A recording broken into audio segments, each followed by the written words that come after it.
আমার মতো কার কার পাবদা মাছের ঝোল খেতে ভালো লাগে বলো তো তোমরা? আমার তো পাবদা মাছ খুবই মজা লাগে। আর যদি সাথে হয় গরম গরম ভাত আর পাবদা মাছ, তাহলে তো আর কিছুই লাগে না। হ্যালো গাইস, আসসালামু আলাইকুম। আজ তোমাদের মাঝে নিয়ে আসলাম পাবদা মাছের ঝোল রান্না করা। খুবই কম সময়ে আর খুব অল্প কিছু জিনিসপত্র দিয়ে আমি আজ পাবদা মাছ রান্না করে দেখাবো।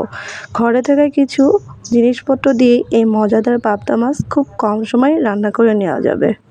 তার জন্য প্রথমেই আমাদের লাগবে পাবদা মাছ। এখানে আমি কেটে মাছগুলো পরিষ্কার করে ধুয়ে রেখে দিচ্ছি। দেখতেই পারতেছো আমার এখানে মাছগুলো কতটা পরিষ্কার করে ধুয়ে রাখা আছে। এরপর আমি এগুলোকে রান্না করার জন্য চুলায় চলে যাব। চুলায় একটি প্রথমেই কড়াই দিয়ে দিচ্ছি। কড়াইয়ে আমি কিছুটা পরিমাণ তেল দিয়ে দিচ্ছি। তারপরে আমি এখানে হাফ কাপ পেঁয়াজ কুচি দিয়ে দিচ্ছি। তারপরে এখানে আমি কিছু কাঁচামরিচ কুচি দিয়ে দিচ্ছি। তারপরে এখানে স্বাদ মতো লবণ দিয়ে দিচ্ছি।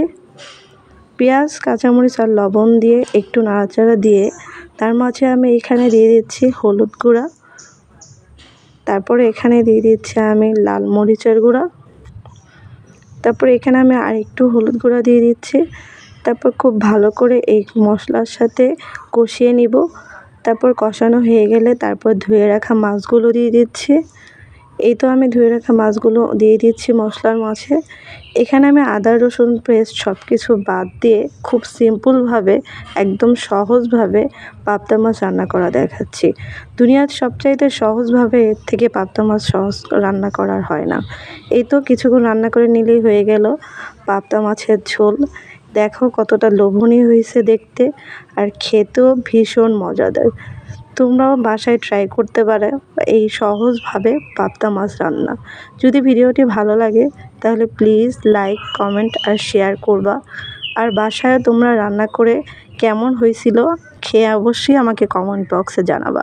আজকে এ পর্যন্তই। আল্লাহ হাফেজ।